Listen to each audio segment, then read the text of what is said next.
755 is Real with David O'Brien and Eric O'Flaherty is on the air now. Hello, welcome into 755 is Real. Producer Cam here with you. Great to be back with the podcast. David and Eric answering your Braves questions prior to Game 3 on the Athletic app at a 755 is Real live room. If you weren't able to join the live room today but want to be notified in the future when we host them, make sure you're following David and Eric on Twitter, at DOBrianATL, at EOF34. Also, make sure you are following 755 is Real, the feed on Apple, Spotify, your podcast player of choice. Also, make sure to leave a review if you wouldn't mind. That helps us a lot. And make sure you're subscribed to us on our YouTube channel. You can find the link to that in the show description. In today's show, recapping games 1 and 2 of the NLDS, looking at Max Fried and Kyle Wright starts, as well as Ronald Acuna Jr.'s scare. That fastball to the elbow gave us all a little bit of a fright. Also, looking ahead to Game 3, previewing the Phillies matchup. What can we expect from Spencer Strider, who received a nod to start, coming off a long absence following an oblique injury? What is also to be expected of the bullpen and Spencer Strider start? If Strider can't go more than 2 or 3 innings, David and Eric lay out the scenarios and what to expect from the third matchup of the divisional series. Also looking at Orlando Arcia and Vaughn Grissom, the latter of the two, Grissom receiving a nod to start in Game 3. As always, we really do appreciate the support you guys bring to the show. We see as much as we are able to on YouTube, any form of the podcast players, and the reviews you leave, or on Twitter. The outpouring of support always means a lot to us. So thank you so much for everything you guys do. And without further ado, here's DOB and EOF. Well, let's talk a little bit about the first couple of games. I thought the Braves responded just as you would hope they would after that first game, in which the Phillies basically did everything that you had to do to win a game, and the Braves did not. With the big hits, the 2-out hits, the kind of things the Braves did all year. I thought the Phillies did those in Game 1, but I really liked the way the Braves responded, the way you thought they would, especially after a 3.5-hour rain delay. And to that crowd's credit, man, I don't think anybody left. I mean, that was an amazing atmosphere after a 3.5-hour rain delay. Yeah, I keep hearing that it is just an insane atmosphere. Yeah, I mean, it's supposed to be a day game to begin with, and it's really just hard to have the same type of atmosphere in a day game, especially in a postseason. It just doesn't feel the same at all. So I think that might have actually benefited them, to get them, because they've played better, obviously, all year, when that's no secret at night. But that crowd just, even if it was full for the day in the afternoon, there were probably still some people filtering in. But people just came at that place. Just everything about it. Everybody has time to drink a little bit and get excited. But I just thought the atmosphere was amazing. And, you got some guys really responded, and they played the kind of games they have, the way they've won all year. Hit some home runs. That's the way they play. When the Braves don't hit home runs, they don't win generally. Right. And they got some big home runs. Some guys that have really stepped up down the stretch did. And, man, the defense by Austin Riley and Dansby was just huge, those plays they made. Those were ridiculous plays. I mean, the ball Dansby caught, I don't think you can really appreciate on TV how hard it is, because you might see an NFL wide receiver or something catch the ball over their shoulder, but this ball is 4 or 5 times as high as a throw. Yeah. And it's up there, and it's got this crazy spin on it. The ball does weird stuff when it's up that high and spinning that much, and then just to track it that far, basically be running right underneath it the whole time and stick his glove out and dive like he did. I mean, and the ball's about 1/10 the size of a football too, in the lights. Yeah. White in the lights. I've seen make that play consistently better than Dansby is Anderton. Otherwise, Dansby's probably the best I've seen. Yeah, I mean, it's just that's the kind of play that, for the average guy that played, high school ball or whatever, you just couldn't even dream of making that play unless it was just absolute. You threw your glove out there and it went in it. I mean, that's just so much skill involved in that. And then the play Austin makes, man. For those who would not believe us or argued with us by pointing to, this or that metric during the season, that he was not a good defensive third baseman, there you go. That play right there. A bad defensive third baseman doesn't. That wasn't luck, that play that he made. No, a good defensive third baseman don't make that play with the tarp closing in on you, not really knowing where you're at in space. understanding how fast all that's happening. I mean, every time he makes a play like that, I just want to find an analytics guy and question him. They compared it. They showed side by side with the Arenado play that he made. It was so similar. And when Arenado made it, went over the tarp, everybody was just like, oh, my God, only Arenado makes that play. Well, Austin just made it basically the same play and did it in a postseason game with 2 outs, I think it was, right? I mean, you just never know those type of plays. You never know. I mean, you watch the Mariners game, a guy hits a ball up the middle, next guy walk off. You never know. Yeah. If you don't get those outs, what they could lead to. The whole series could turn. Everything can turn on one play, and you see it all the time, especially, it's amplified in the playoffs. But those 2 plays right there, I mean, that's 2/3 of an inning that anything could happen. Well, Mark Simon sent me a tweet that he put up after that play because he had seen, others arguing with us about Austin's defense. And he said, and I didn't realize this, that Austin Riley had more defensive runs saved. And a lot of people poo-poo that stat, but, I think with defensive metrics are kind of shaky anyway. And to me, that one is, in a lot of cases, works really well. But he said Austin Riley, defensive runs saved, had more defensive runs saved in September, October, regular season than anyone else. He had like 7. And he carried that into the postseason, obviously. Yeah, I know he doesn't score well or whatever, but I just don't see it. Yeah, there's so many balls too that he picks. Yeah. Just really tough picks that you could see another third baseman missing. I don't know if maybe it's strictly based on range and there's some balls in the hole he might not get to or something. But as far as, just holding down third base, he's a vacuum, and he makes, some pretty clean bare hands. Yeah. I think he's underrated, however he's getting rated. I don't think he's getting rated high enough. Yeah, well, the defensive run saves rate him high. So, and a couple of the plays that I know he scored really highly on in September were plays that play where you make the backhand at the foul at the line, and then you throw from foul territory across the field, and you have to have a great arm and an accurate arm to make it. And he made several of those in September. So the Brooks Robinson play, and Arenado makes it all the time. Yeah, it's a really tough play though, and only a good third baseman can make that on a regular basis. Yeah. So, I really like the way they responded. I think in that game 1, I thought Fried showed some signs that he still wasn't over that bug that he had, that stomach bug, that he was weakened by it. I think because that wasn't the normal Max Fried, and he kind of gutted it out, but that just wasn't him. Yeah, he didn't have it. He didn't look as intense either. The energy level didn't look like it was there, and his velocity was down. But that's.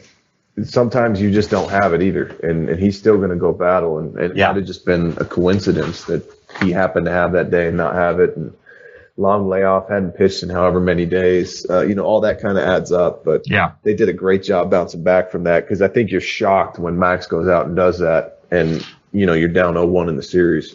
And on the other hand, if there were any skeptics about Kyle Wright's 21 wins, people that poo-poo the wins and go on other, all his numbers were great though, but the wins really stood out. And if there were any questions, people probably wanted to see how he would respond in the postseason, even though he obviously made his reputation last year pitching in that World Series game when he came in the first inning. But to get a start in the postseason, how would he respond? And man, he looked like he did all year in his best moments. I mean, he just was he was sharp. He looked like he was totally unfazed by it being a postseason. He was just cool and calm the whole way, aggressive. Loved his curveball. He used it like one of the highest percentages he's ever used it, like 42% of the time. And he threw a lot of four-seamers, man. He was aggressive. Yeah, he's got his stuff locked into the point where now he just has to make pitches. You tell young pitchers all the time, good pitches get big league hitters out. You just got to make pitches. But when their stuff's off or they're not picking the right pitches to throw, maybe they're lacking some deception, something's wrong with their delivery. You make good pitches and they still get hit.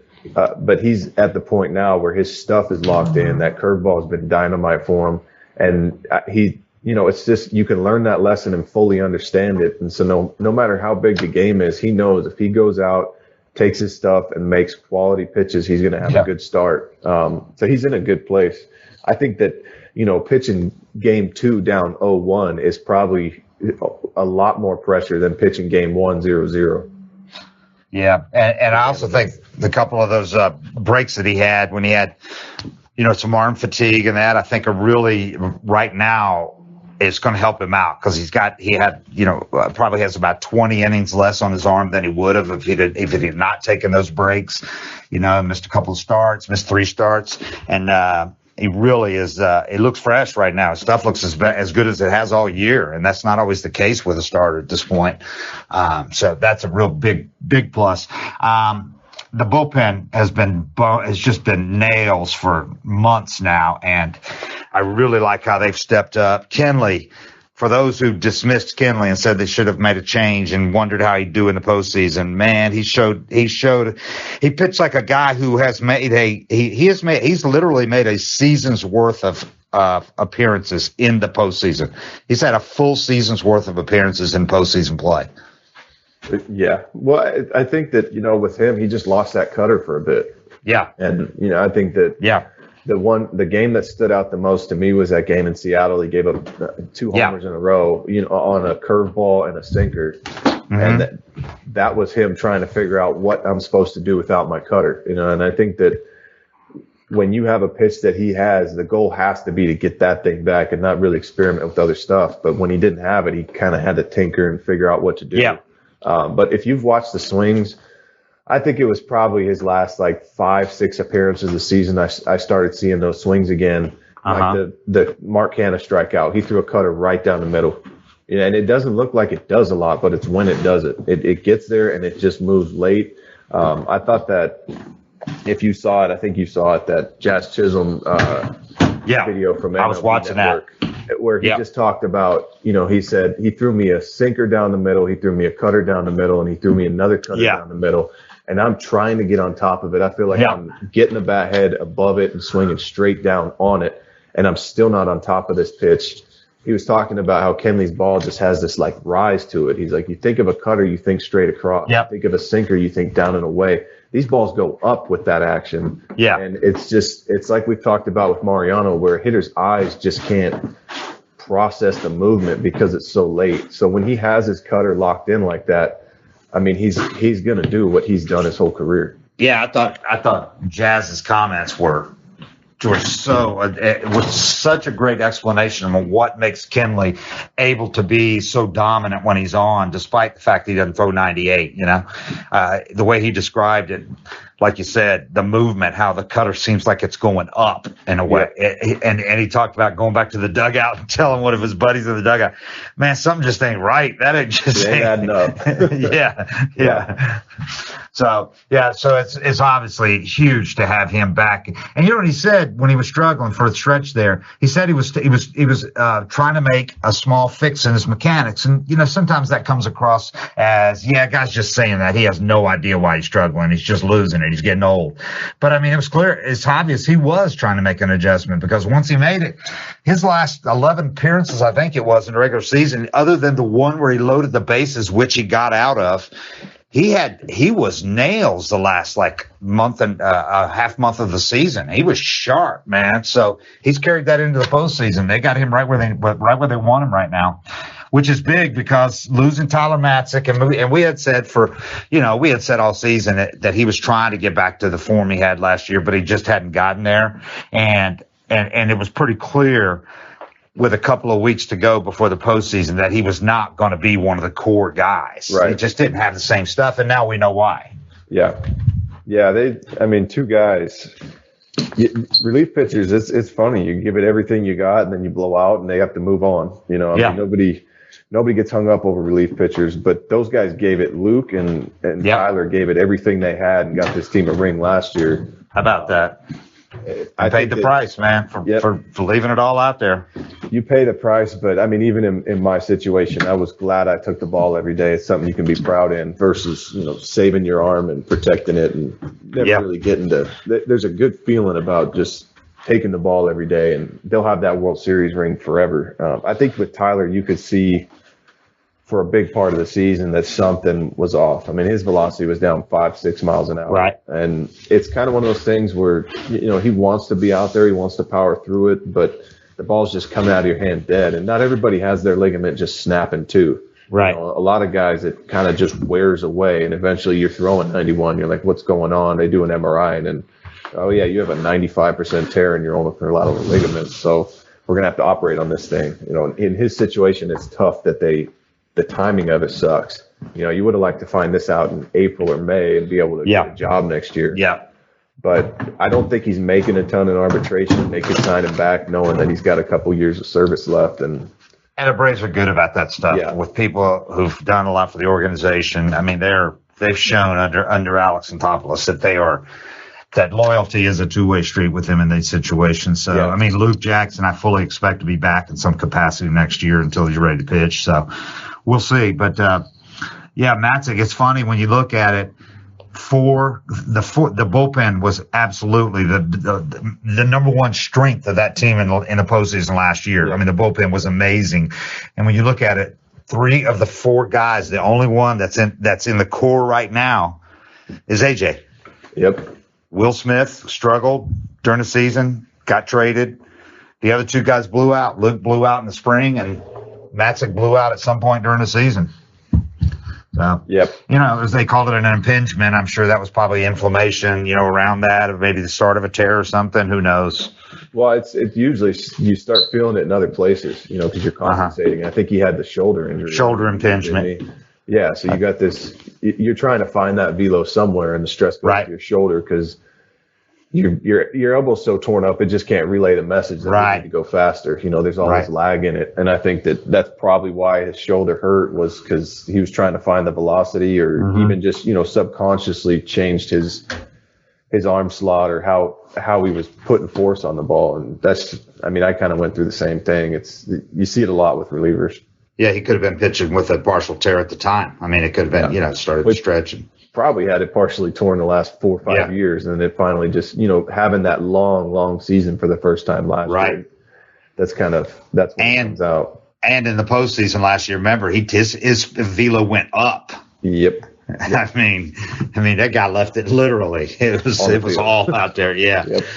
So as did Luke. I mean, Luke comes back to spring, and when he tries to ramp it up at spring, well, that was like that spring training in 2013. I came to the Braves, and McCann was giving me shit because I was throwing 82 miles an hour. I was like, it feels the same, man. I feel like I'm putting something on this thing. And when that ligament's not relaying the signal, it just kind of poofs out of there. So, big thing, Strider announces Game 3 starter for tonight. That didn't surprise me. I know a lot of people were thinking they might go with Charlie because of the postseason pedigree and the long layoff for Strider. But I think it's worth the risk. And they've seen Strider throw these bullpens. They know what he's capable of right now, even though we don't know. They've seen it, and they wouldn't run him out there if he didn't look normal in these live BPs. I mean, he's thrown to enough hitters that you can kind of get a good idea where he is. I think the only question would be how deep he could go, but I fully expect him to be, if not at full effectiveness, then close to it when he throws that first pitch tonight. I mean, he's thrown multiple bullpens, and I'm sure he's faced hitters. So they're doing this. If you look at his numbers against the Phillies this year, it was absolute dominance. If you look at Charlie's numbers, he's given up a lot of home runs this year. That's a hitter's park. You get the ball in the air there, especially if it's blowing out, and it will leave the yard.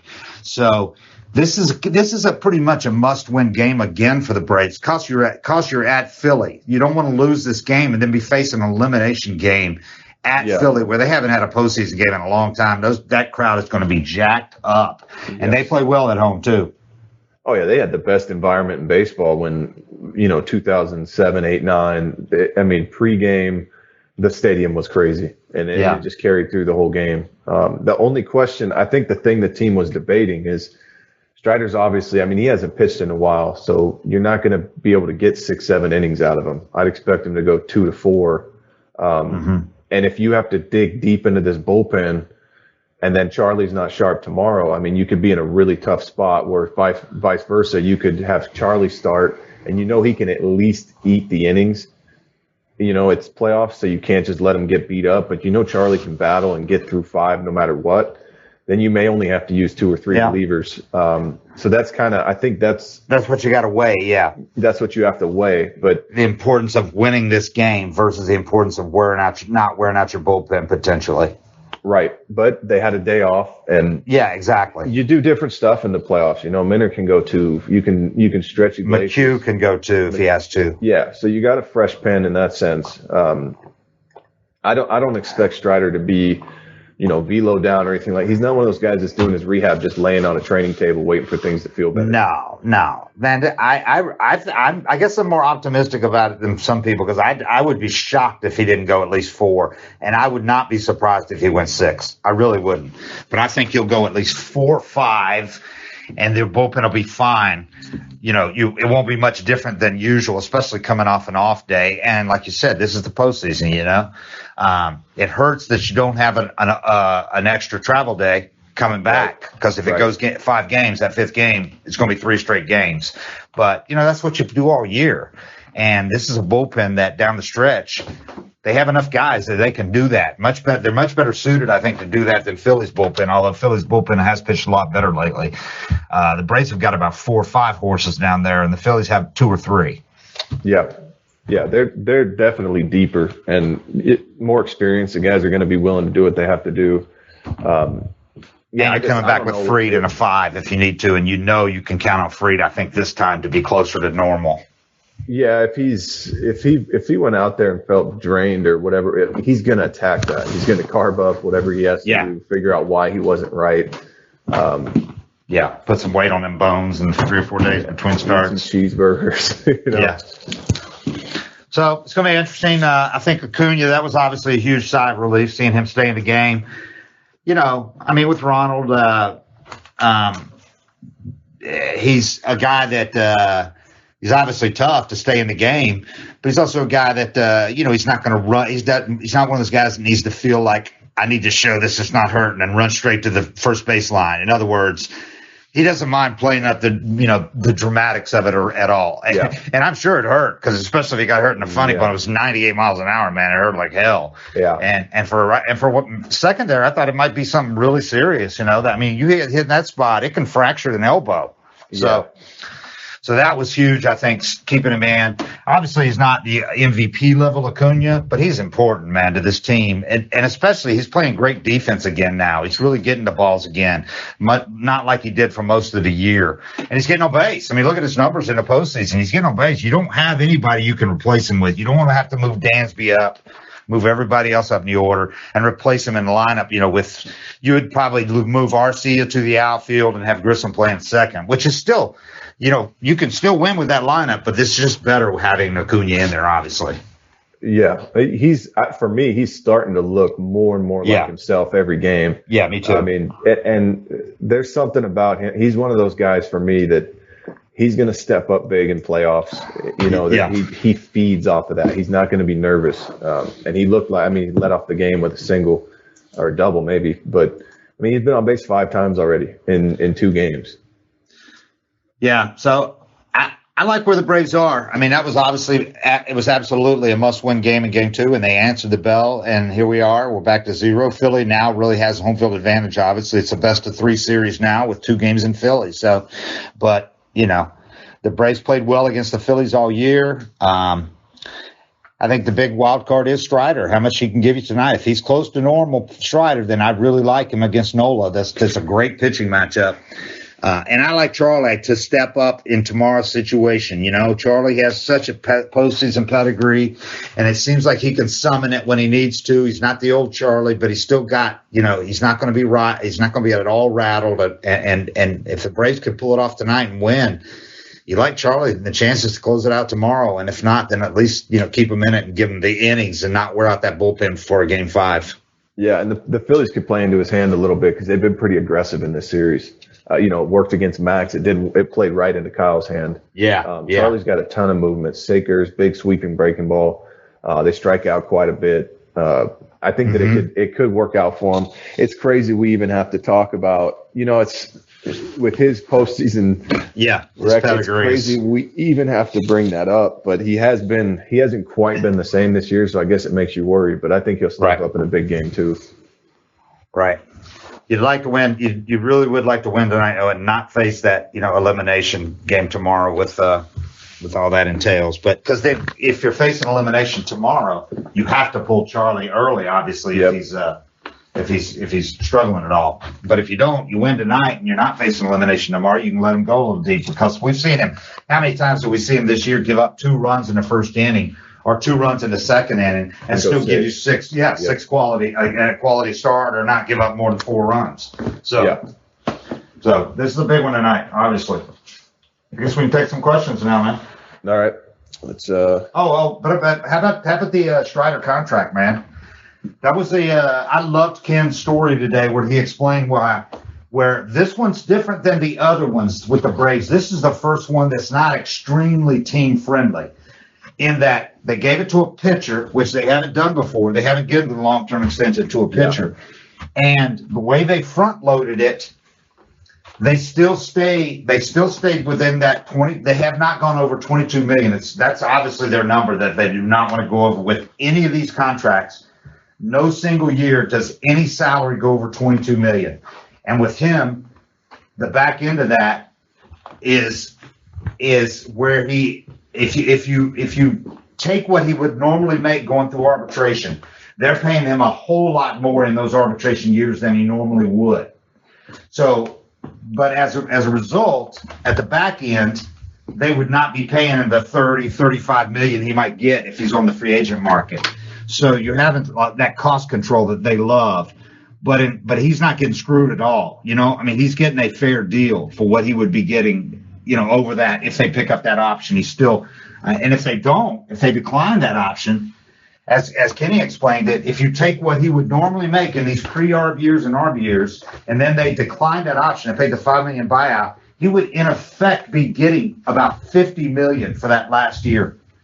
If you subtract what he normally would get in arbitration, if they just went through the arbitration process, in this contract, he would in effect be getting about $50 million in that last year. And if they don't, he'll still be getting, for those last 2 years, about the $30 million or so that he would be getting in those years each year. So it's a fair deal, for both sides. And it just shows how much confidence the Braves have in this guy and how entirely unusual and special that he is. He's not like anybody they've had. Yeah, he's, if he put together 2 more years like he just had, he's going to start setting some arbitration records. Oh yeah, and I think that's and they know that. That's the risk that they don't want to take, is that he gets to the point where he's making 20 something in arbitration his last year or two. But the way I look at it, it's one thing for position players. Position players don't often have injuries that just derail their whole career. You saw Acuna had the ACL and he's back, and he's going to be back to normal next year. But with pitchers, one surgery, man, especially if it's a shoulder, but one Tommy John, there's stuff that can happen to pitchers where it's basically a wrap, or you have to move to the pen, or you're throwing 92 now and you're just a 5th starter. It can happen pretty quick for a pitcher. There's a lot more risk on the team's end. And if you're in Strider's shoes and you've already had one of those injuries, you've already had a Tommy John, and the second one, if you have to have a second one, is a lot more risky and a lot harder to come back from. And you get $70 million thrown at you, why wouldn't you take it? Absolutely. Yeah. With the injury risk with a pitcher, then it's just a different animal than with a position player. Yeah. And they didn't buy out. He's going to hit free agency still young to have a big deal if he just stays healthy. He can have a huge contract still, like most of these guys that they sign those long-term deals to. So good deal for both sides in this case, and not a one-sided one at all. But very smart of them to lock this guy up, because he's one you build around. And it gives them this cost control that, it never goes over 22 million. So he's yet another guy that it leaves them the room to sign a couple more guys to long-term deals, or to bring in a free agent. So they're still not, going to be strapped where they can't sign. And I personally think they can still sign Dansby if he's willing to work with them. I'm not asking, hometown discount, but if they're willing to go a little longer maybe than they would feel comfortable with normally, what I had in mind is if they were willing to, because $22 million is obviously the number for them. That is the number that they've decided they don't want to go over with anybody. You could go 6 years, $132 million with Dansby. I don't know if he'd take that, but you'd still be at $22 million a year if you wanted to do it even over the whole course of the contract. I don't think he would take 5 years and $110 million with the season he's having, but maybe 6 years, 132 gets it done. I don't know. Yeah, he might be willing to do the length, sacrifice some yearly value for length. Because he's not as young as some of these other guys, obviously. With him, it's just all going to come down to, what happens with Trey Turner. Did the Dodgers want to sign him? Freddie's going to be in anybody's ear that listen in L.A. saying we got to have this guy if Turner doesn't sign back with L.A. What Correa does.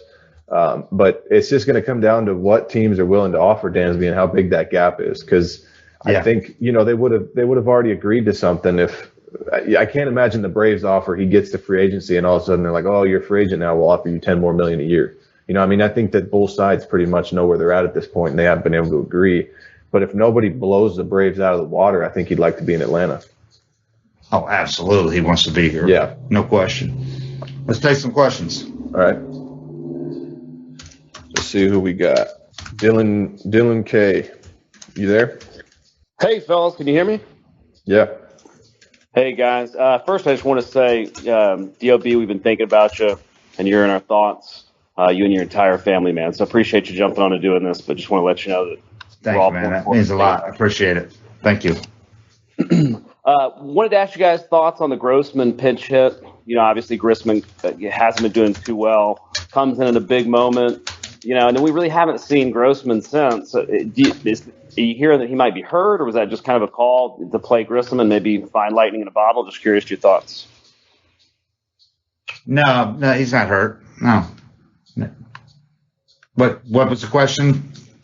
Well, just because we haven't seen him since. Obviously they started Ozuna, but I was just curious. Well, that's matchup. In the fifth inning. Ozuna's swinging a hot bat. Yeah, I mean, down the stretch, Ozuna, he can run into one at any time, and he just swung a lot better down the stretch. And it's also matchups, lefty righty, that kind of thing. So, but no, he's not hurt. Got it. Thanks, guys. He's fine. Yep, you got it, man. Thank you. Lee C. What's up, Lee? Yeah. Hey, guys. Really just want to know your view on the decision to give second base to Arcia full-time over Grissom. It really seemed like Grissom brought great energy to the lineup when he was in there, and just wanted your thoughts on how that's going. Snit had a hunch down the stretch. He liked the way Grissom had really struggled for a while. I mean, you got to look back at the numbers. He had really fallen after that initial burst. He played great for his first whatever it was, couple of months, but he had really struggled for really a couple of weeks. It wasn't a matter of 3 or 4 games. It was a couple of weeks. He was doing nothing offensively, made a couple of errors, and he wanted to go with Arcia because Arcia, if you recall, when Ozzie got hurt, Arcia played great. And then he slumped, or then he got hurt, and that's how Grissom got in the lineup to begin with. So when Arcia was healthy, he played great, and Snit liked having a veteran there. He likes Arcia's defense is better. He's got an unbelievable catch and throw. The transition is just so fast, and he just hit better down the stretch than Grissom. I mean, I know people like Grissom, and he's going to be a good player, great player, probably long term. But Arcia gives him a better chance to win right now, or Snit wouldn't be using him. Or Snit believes he does. That's all. There's nothing else to it. He just played better after they put him in. He got a hunch, put him in there, and he played better than Grissom had been playing. Yeah, makes sense. When are we going to see Ozzie, you think? I don't know, man. He still had a cast on last week. So even if he's out there taking grounders, and is able to, he wasn't able to throw yet, obviously, but even after he gets the cast off and he can throw, I wonder how he's going to be able to grip a bat right away. So that just seems like a stretch to expect much from him during a postseason. Maybe they get to the World Series. Maybe we see him and gets that cast off and he has a couple of weeks to really strengthen the thumb. But until then, that's a tough ask to expect him to get in there and be better than the guy that got in there, coming off of that. That's a tough injury to come back from on such short notice. So I don't know if I answered your question, but to me, it just seems like a stretch to expect him in the LCS. I could be wrong, but he's been out there taking grounders from now for a couple of weeks, doing everything he possibly can to be ready to come back. But gripping a bat to me seems like it would be really difficult to expect him to hit 98-mile-an-hour heaters after coming off that break. Broken pinky. At 100% with no broken pinky or anything. Yeah. Just all the time he's had off this year, he's barely gotten to play. Expecting him to be sharp. The biggest hurdle's facing live pitching. So you can go take all the ground balls you want, but you got to get in the box and see that 97, 98 to be able to hit it. But for me, it's kind of like he's just a wild card. If they can get him and he's back and he's good, that'd be great. But you can't bank on that. Yeah. Great insight. Thanks as always, guys. Yep. Yeah. KCM. What's going on, guys? My question was, we've actually looking at the batter versus pitcher stats. We've actually hit NOLA pretty well as a team. There's like 6 guys with above a 770 OPS. 2 of them are Marcell Ozuna and Bill Contreras. I'm wondering, is there any chance that we see both of them in the lineup tonight? Yeah, there's a chance. Yeah. You think Snit would play him in left? I think you would. I don't know. I'm not saying I think it will be, but there's a chance for sure. But he's gonna. I would be surprised if he doesn't catch Darno. He really likes Darno in the postseason, catching these guys. But he's had some good at bats too, Darno. Yes, he's really looked good. So he's not going to catch, but yeah, there's a chance you could see Ozuna in left. I'm not expecting it though. I think with Darno, regardless of what the numbers say, you can look at the way he's swinging the bat right now and know that I probably want him in the game over anybody. Yeah. Yeah. And he's like the postseason where he caught every game. Last year he caught every game. The one I mean, he's your guy. But it'll be tough to work it in there. Snit doesn't usually go that hard on matchups, especially when defense is involved. But Ozuna, that left center is tricky there. But with Harris, that takes away that element because he gets to everything. So it's not a big left field. It's not a big left field. So and it doesn't have a towering wall or anything like that. Ozuna did play there quite a bit during the season. I can recall him being out there many times. So we'll see. I don't know. I forgot what the matchup. What are the numbers on Ozuna? I remember with the last time they faced him, Ozuna's numbers were really good against him. Yeah, Ozuna's got a 780 OPS. Bill has a 779. The next highest on the team is Dansby with a 617. Well, those aren't great OPSs. Yeah, nobody's hitting that well. Yeah, it's NOLA, Yeah. I mean, you got Ronald and Riley have 1 Donners. Harris has a 909. Olson's got a 783. So, slim pickings beyond that. Yeah, if you were talking about a 1,200 OPS, I'd say, there's a good chance. But that's really not much of a difference when you take into the difference in the defensive quality is. Well, Rosario's got like a 400, so that's what you're up against. Yeah. Yeah, that's a tough. He's got a tough arsenal for Rosario's bat path. But, for me, I think of it like Dave said, like a 1,200, 1,300 OPS. There's some guys that it doesn't even have to add up either. The guy could have hit 220 this season, but off of DeGrom, he's got a 1,300 OPS for no reason at all. You can't even put it together. He just happens to see him well. So I was thinking it was going to be some numbers like that. And in that case, you might consider it sacrificing some defense for a guy that just destroys a pitcher.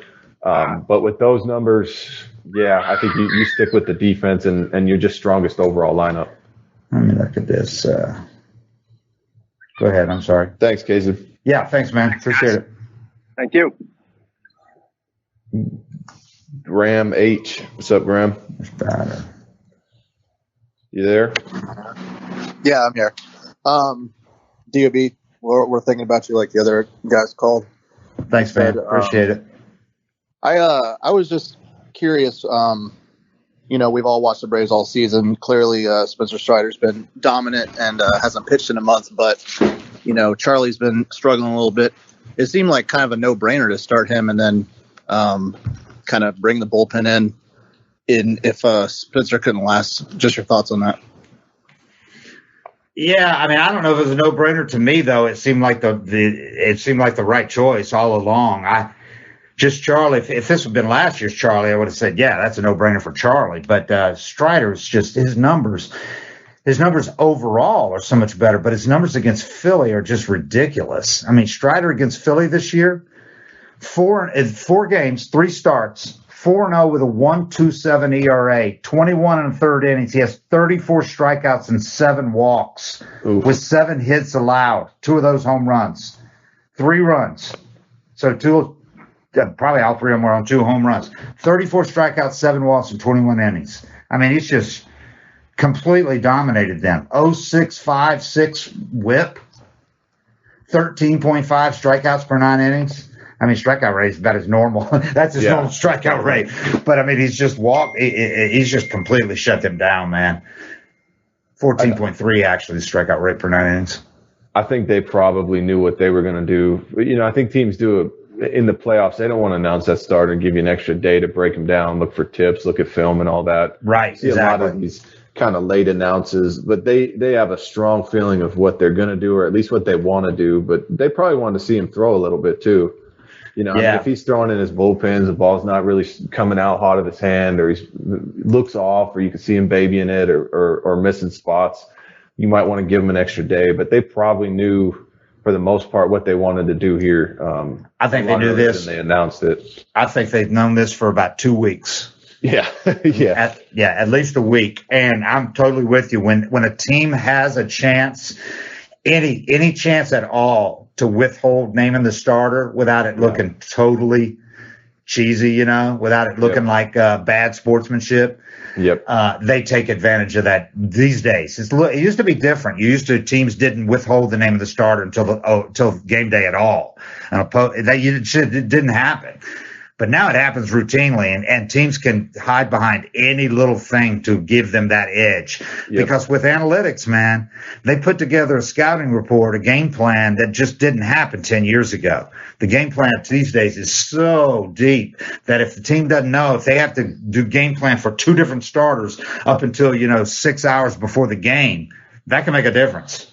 Yeah, and you want those players coming to the park not knowing who they're facing or if they're playing or not. Yeah, I mean, just any uncertainty you can add to the other side. Absolutely. I think, it'd be cheesy to announce it 2 hours before the game or when he's jogging out of the dugout. Right. There he is. That would be kind of corny. But for the most part, now if teams get a chance to put any doubt or not let you prepare as much, they seize it, on those off days, hitters are going to watch video of this pitcher and kind of come up and formulate a plan too. It's not just the analytics department. The players themselves are preparing, and now they don't even know if they're playing or who they're facing because the starting pitcher is going to dictate that. So kind of one of those things I think they knew for quite a bit or had a pretty strong, inclination of what they were going to do, but they had something to hide behind. Why announce it early and give them more time to prepare? Eric, you had said in some of the other shows, you had said that sometimes they'll kind of put someone on the IL, like, hey, you're struggling a little bit, kind of like what we assumed happened with Darren O'Day. Do you think there's a possibility that maybe they were like, we want to kind of find a way to rest Spencer, so we're going to use this as a reason? Not at this point. I mean, you wouldn't rest him for 4 weeks. You rest him in September, maybe early, but you'd want him to get a start or 2 heading into the playwoods. Yeah, this was legit. Heading into it. You don't want his first outing in a long time to be in the playoffs if you can avoid that. As far as knowing what you're going to get out of him, rust, competing. This was legit. Yeah, it was legit. And they're just hoping beyond hope that it's not an oblique. They don't think it was severe, but they didn't think it was severe when they elected not to put him on the IL initially. And then he goes out to throw his between starts bullpen and immediately felt it. So they're like, okay, we're going to be overly cautious this time and give it every chance to heal, even if that, potentially hurts him a little bit, missing that much time. But the other side of that is they knew if he went back out there, did the same thing after 2 weeks and felt it again, he's done, Then you're starting over again. So this way they felt like it's a relatively mild oblique. We're going to give it 4 weeks, or 2 weeks before he even starts throwing. Didn't throw at all for a couple of weeks. So they felt that, and he's felt really good. And this, to me, he's passed, he's thrown full on bullpens and all that. So I don't, it would be kind of surprising if he goes out there in the first inning and all of a sudden Bill Bleek's hurting again. Yeah, you would just weigh the risk. Like they had to have him on the DL to fight while they were fighting for the division. So yeah, you weigh the risk of if they're willing to risk that, it's legit. And you're also thinking we can't possibly not have this guy for the playoffs because he's been so good. So they were, in this case, it was probably one of those things where they wanted him out there, but they couldn't possibly risk him not being out there for the playoffs. Yeah. Eddie Rosario, by the way, I think the sample size for him against Nola is probably too small. It's only 2 for 11, 2 walks, 4 strikeouts. Ozuna's a little different. Is it 2 walks? Let's see, 4 strikeouts. I mean, that's a pretty small sample size. Ozuna's is pretty good sample size. Mixed results, 11 for 41, does have 3 homers, also has 16 strikeouts.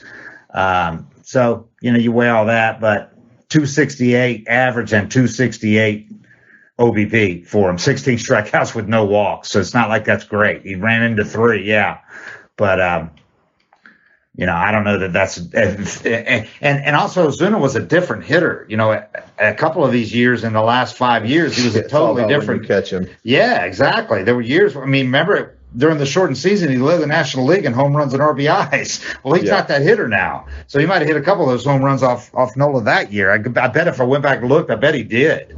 So that's why matchups are for me sometimes overdone because I remember Ty Wigington had hit a home run off me in 2006, and I'm pitching in a game with a game on the line in 2011.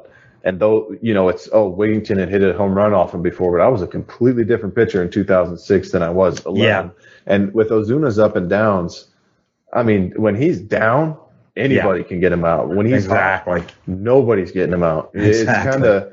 It's tough to really rely too heavily on matchups with streaky hitters unless you actually go back and look at his last 30 games before that matchup itself and weigh it that way. And I don't know if that's done or not.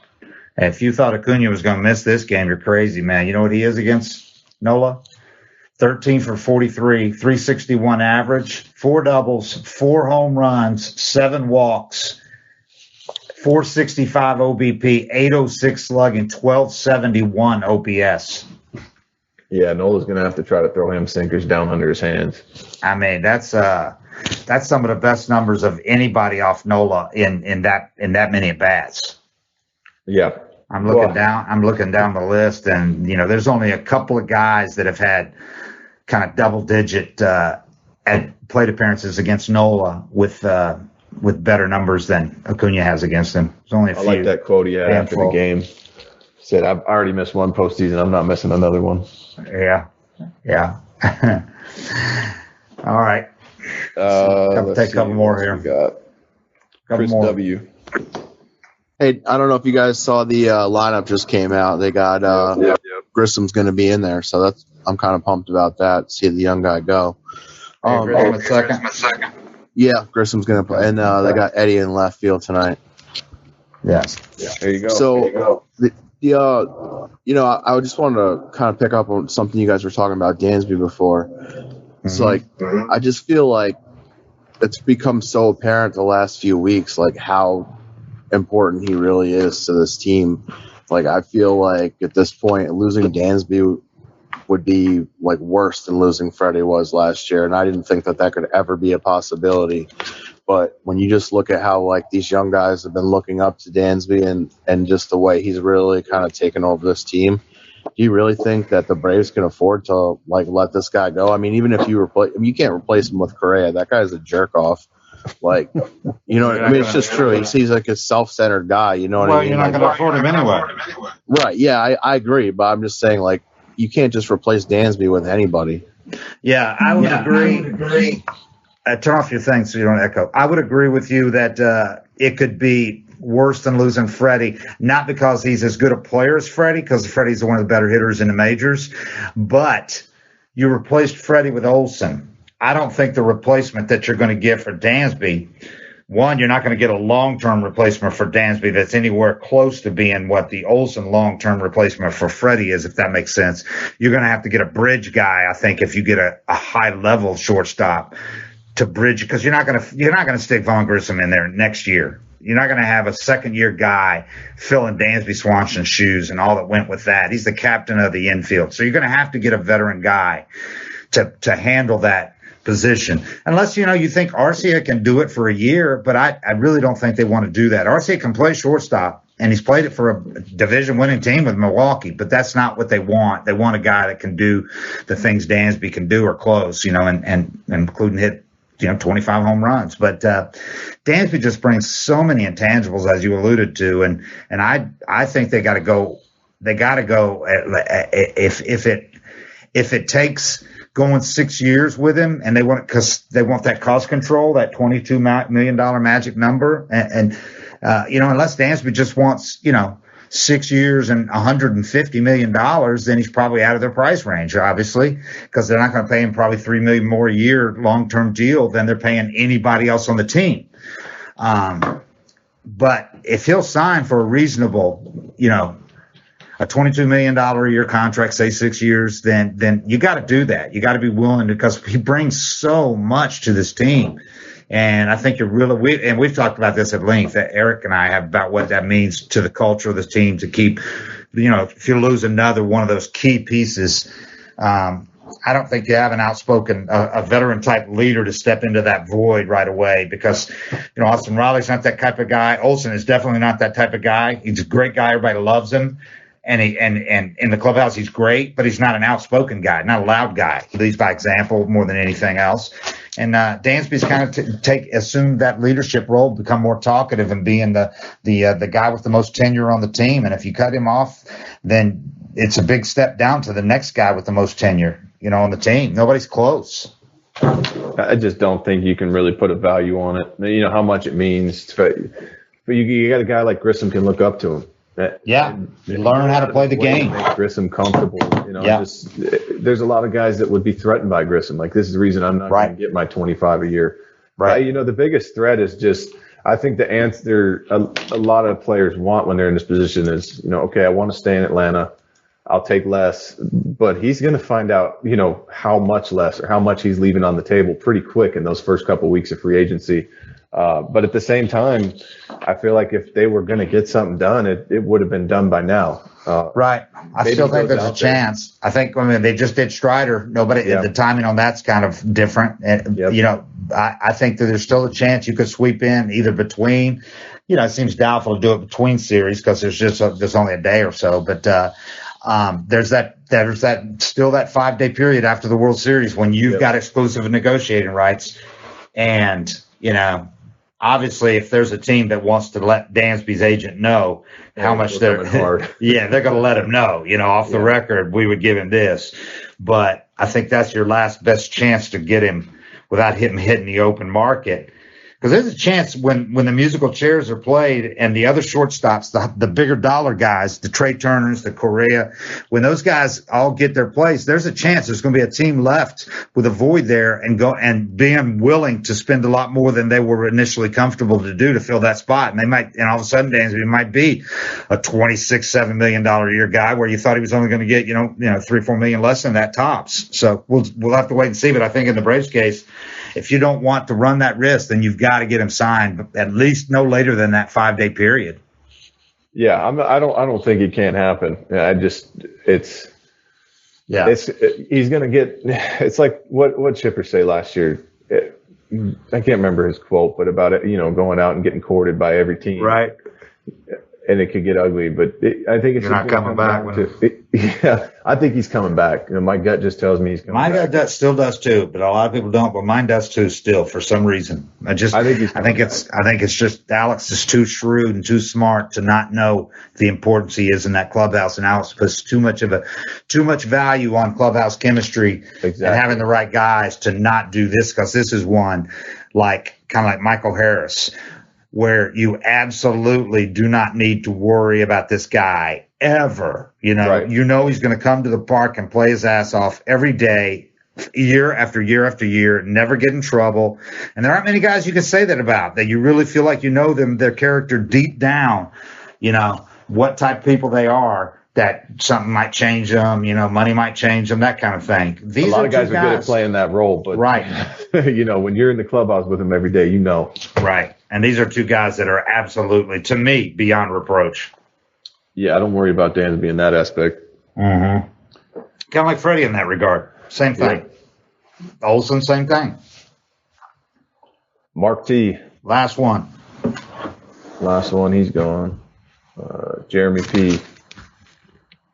You there, Jeremy? Hey, guys. You hear me? Yep. Okay. DOB, just want to echo all the comments in the chat and the guys that got on to speak. That Thank you, man. Thank you, man. Appreciate it. Thank you. Is this you? Are you back now, or is this just you being nice and doing a live call with us? That's my first question. And then second one was on Strider, to kind of reinforce maybe what you're thinking. If they weren't confident he could go deep in the game, the first of possibly 3 straight days wouldn't be the day to start taxing your bullpen. I wouldn't think. Yeah. So what do you guys think about that? I agree. I think they're confident that he can go 4 or 5 innings, and for the reason you said, if they didn't feel like he was close to being, at least close enough to being 100% to give you 4 or 5 innings, they wouldn't run him out there. I think they're confident that he is. This is a guy that keeps himself in incredible shape, and he's thrown enough bullpens and side sessions between when he restarted throwing a couple weeks ago that I think, like I said, I'm expecting him to go out and throw 5 or 6 innings. Maybe I'm overly optimistic, but I think he will. So even if he just blows their doors off for 4, there's a lot of value in giving yourself those 4 innings to build a lead. And in answer to your question, I'm back. I'm going to rejoin the team. If the series goes 5, I'll be back. And then I'm going to go on the road for the LCS and the World Series if they go there. All right, that's going to do it for us here today on 755 Israel. Thank you to all who turned out to the live room, and thank you to all who listened to today's show. We look forward to having you guys back in a live room in the near future, whether it is to recap the divisional series and preview the LCS or the end of the Brave season and kind of have a post-mortem. Either way, we appreciate the support. It doesn't go unnoticed. Thank you all so much for tuning into today's show, and as always, 755 is real, and we're out.